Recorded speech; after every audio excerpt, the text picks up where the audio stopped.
contoh-contoh yang saya sebutkan tadi bukti nyata bahwa dialah Allah yang memberikan hidayah taufik kepada hamba-hambanya yang selalu luar biasa kepada kedua orang tuanya.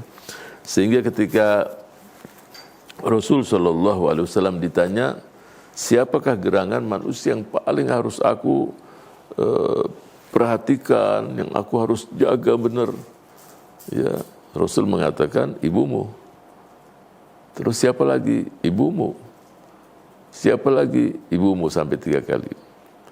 Kemudian yang keempat, ayahmu. Kenapa ibu yang didahulukan?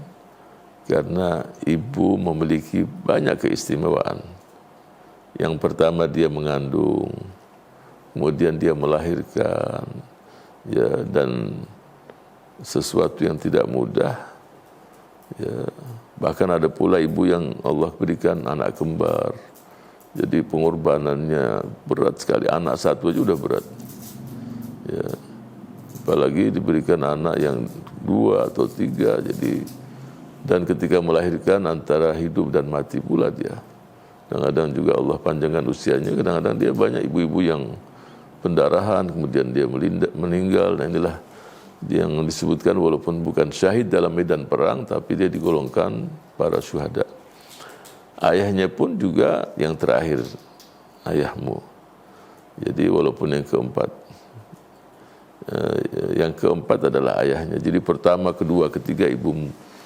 Jadi mirip seperti mereka kalau dalam pertandingan itu juara pertama emas, juara kedua perak, juara ketiga perunggu. Ini contoh ya, pendekatan saja sih.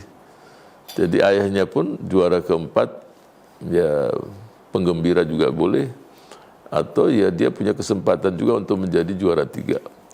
Ya, tadi saya jelaskan ya bahwa pengorbanan si ibu ini luar biasa. Walaupun yang saya jelaskan tadi itu kondisi kita kalau dalam perlombaan. Tapi sebenarnya yang dimaksudkan oleh Rasul sallallahu alaihi wasallam wallahu alam, yang pertama emas, kedua emas, dan ketiga pula emas. Ibu itu tidak emas atau perak atau perunggu, sampai 3 kali disebutkan itu semuanya adalah emas. Dan ayahnya pula ya mendapatkan juga perhatian dari baginda Rasul sallallahu alaihi wasallam, di mana ya dia pasti sebagai suami, dan istri pun istri, dan dia seorang ibu, dia tidak mungkin juga masuk surga kalau suaminya tidak ridha padanya. Ya, sehingga dalam riwayat yang lain Rasul sallallahu alaihi wasallam bersabda, kalau seseorang wanita, berarti dia juga istri, dia juga ibu. Dia taat pada suaminya, menjaga kehormatan suaminya, kemudian melaksanakan perintah-perintah Allah, solat, puasa, dan lain sebagainya. Kelak nanti di hari kemudian dikatakan kepadanya, udkhulil jannata min ayyi abwabil jannati syi'ti.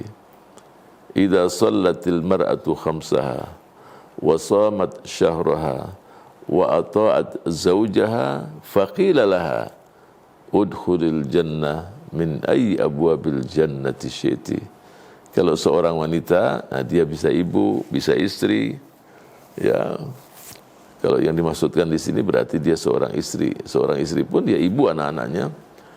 Kalau sholatnya bagus, puasanya bagus, kemudian taat pada suaminya, dikatakan kepadanya kelak di hari kemudian, udkhulil jannah, masuklah engkau, wahai seorang istri yang solehah, seorang ibu yang solehah, masuklah kamu ke surga dari pintu surga mana yang kau inginkan.